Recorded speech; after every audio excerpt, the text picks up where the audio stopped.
Bizarre Brain Comics. Hello, my comic book friends, and welcome to Bizarre Brain Comics. I'm Gary, your host, and this is where I like to take a look at some older comics, talk a little bit about the characters and creators, and examine the stories and the art. This time, we're going to take a look at this one here, Marvel's sassiest powerhouse, Ultra Girl. It's an Ultra Girl number 2 from 1996.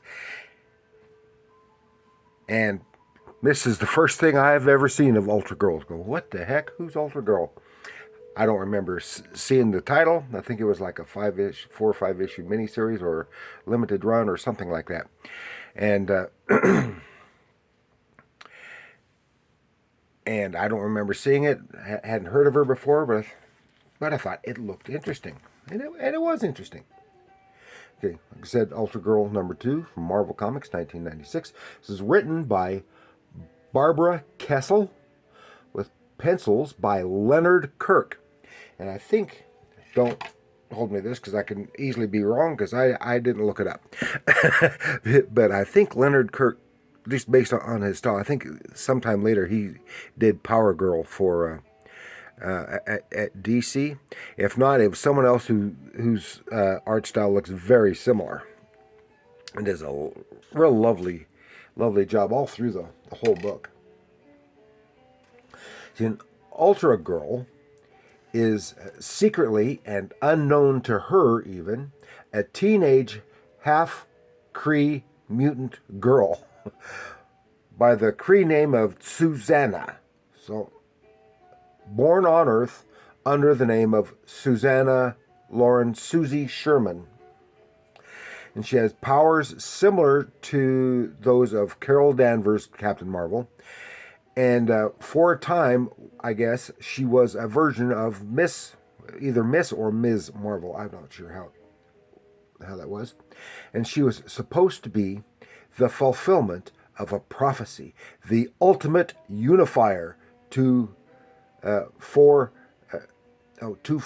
the Kree. I couldn't remember. Getting free and Kree mixed up. To free the Kree people and restore them to glory. Her family and some other Kree were in hiding on Earth, and she was to defeat the Shi'ar and the blue-skinned Krees. As a teen, she was just getting started as a teenage model, and her powers emerged. And at an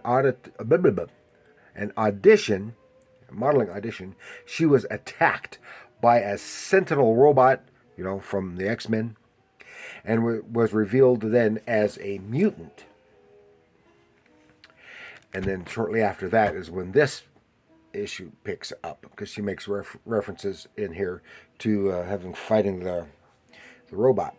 And I guess it was in the press after her unintended debut that they dubbed her Ultra Girl. So she's going by that. And she had some friends who know about her. And they concocted the costume and all this other stuff. And apparently, yeah. So, okay. And in this issue is guest starring the New Warriors before they got blown up. Here, right here, she's appearing on TV, and I guess her friend who is into one of her friends is creative type, and she's basically wrote everything that she's saying here on TV, and she's reciting it along with her as they're watching it on TV. And she's asking, "Who are you?" Blah blah blah, and it says, "Fate chose me. I don't have any training or experience. All I have is a sincere desire to use my powers as Ultra Girl for the good of my community," and smile and sign off. And stuff like that. Some nice artwork. So the press happens to mention a wildfire. This takes place in California, and the press happens to mention something about a terrible wildfire going on, and said, "Shouldn't you be looking into that?" Said, "Yeah, I guess. No, I guess so." So she takes off. She goes to but she doesn't know anything. She is just playing it by ear, and she's going. There's a big traffic tie-up because of the wildfire in the hills, and there's a guy with this pickup alongside the highway, changing his tires. Said, "Hey, can I borrow your pickup?" She takes the pickup, scoops up a bunch of beach sand and tries dousing the fire with that, and that didn't help. So then she decides, well, I'll just go ask the professionals, and she stops at the firefighters. Stops down there at the firefighter because she's powerful. She flies and she's strong and all that stuff. And said, okay, what can I do to help? And so we've got some team of firefighters pinned down, and they could really use some help. She takes a water truck and douses the area and clears a path for them out of the blaze. So she saves those guys, but then she gets down and sees, there's still someone out in the fire. She goes to help, and it's a robot. And it turns out it's the robot who set the fire. Oh, and I wanted to mention that this is all being told in first person. She is. This is stuff like she's written in her personal diary, and so it's all in cursive. And the print lettering is so small. It's and in cursive, so it is a little difficult to read. Not that the cursive is, but it's just because it's small and stuff, and not really handwritten. But anyway, I don't think it's really handwritten. And anyway, so she is attacked by the robot, and this is the robot who actually set the fire. And it talks to her, says, "Ultra Girl, I saw you on TV. Very cute. Now listen carefully." And because she's not exactly fireproof, and so she's engulfed in flames. She has is taken off. She smashes down by the firefighters, beating the crap out of the robot while she is still on fire. Her costume, her hair is gone. She's burning. She's in great pain and hot, but she is just so angry, and she sees oh my gosh, and then she takes off. And most of her costume is burned away. And all this happened on TV, and her friends saw this. Oh my gosh. So she goes to university. She's got a friend who knows about her here. And he comes up to help her. And he said, "I'll call 911. There's got a good fire burn unit." And then suddenly, she's fine. She's like, she doesn't hurt. She's no more pain. Her costume is still burned off. But but she still had a robot arm, and the guy says, "Can I have this?" And he covers her up, takes her to his lab, and they talk about it. This is because she's still learning about herself and her powers, and she didn't know, even though it hurt her a lot. She's completely healed. Her hair is restored and all this other stuff. Then one of her friends is in disguise, trying to get down close where she should be. So here she is popping up again. Well, here we're being introduced to the young warriors who are helping out with the fire mitigation. Starfire. What's his name? Justice, Rage, and there's the fire chief, and they're talking and saying what we need to do. And then we see another team of them are helping someplace. There's Namorita. Now I don't know why. Maybe there's an actual reason for her change. I only know Namorita. Of course, she is the cousin of Namor, the Submariner, and of course she's got the wings. She's is an Atlantean mutant like him, and she's got the pointed ears. But here she's blue, and has webbed hands and fins on her calves, and I don't know why she. Maybe something happened at some point, and her physical appearance changed. I don't know. I only know her from back in the 70s when she had when she was. Looked just like a blonde female version of Namor. And anyway, and it said there's this gizmo that's causing some of this problem. And they were having problems with water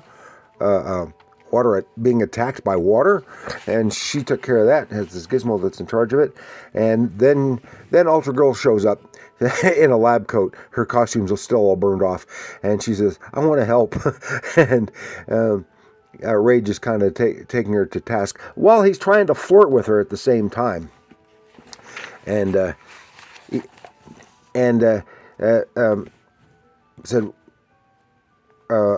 Justice says he's not. We're unfamiliar with you, and we kind of need a little test to see to know whether we can trust you and trust your abilities or not. He sets up a force field and says, "Punch it as hard as you can." She does and knocks him into next week, but she also rushes and catches him before he can be injured. But he says he's okay because he's got the force field around him and stuff. So then it got psst, psst, psst.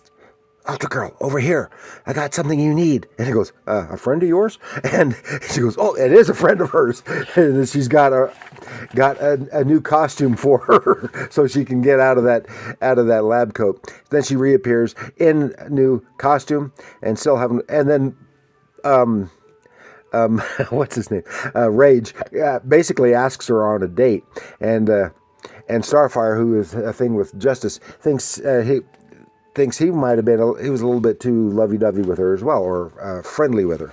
And anyway, so then we have another spot where they're working, and they lost contact with another team who's working on another spot, and it's being dealt with by a robot again. Ooh, she says, "I'm having a problem with robots this week."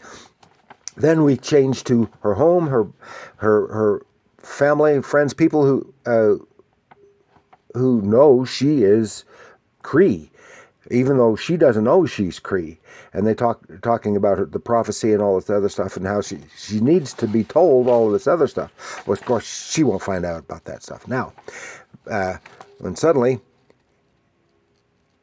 there's Speedball getting his butt kicked. Nova got his butt kicked. Rage getting his butt kicked. And this time it's not really a robot. It's the actual guy who's going by FX. He is the one who's starting all these fires and causing all these problems.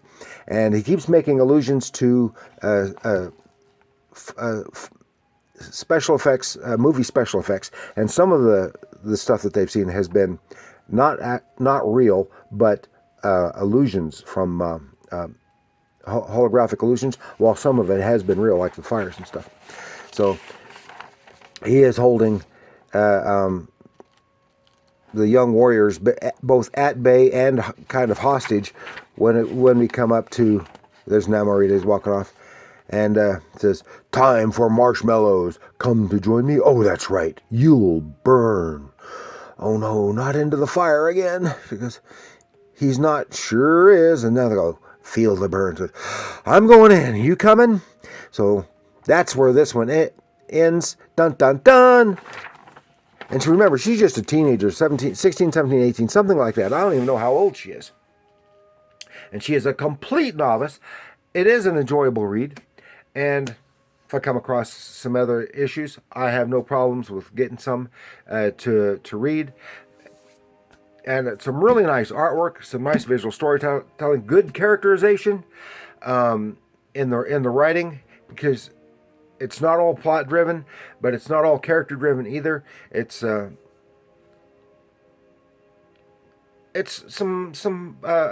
decent fun reading. And if you are completely unfamiliar with Ultra Girl like I was, check it out if you come across it. I mean, if you find it in a dollar bin someplace, go ahead and check it out. I will, if I can find any more in dollar bins, if they still exist. Other than, well, I only see them in one or two other stores. So that's all I've got for you this time. So please like, share, and subscribe. Do leave your comments down below. Are you familiar with Ultra Girl? Do you know more about her than I do? Or is she someone who you've never heard of? Let me know in the comments below.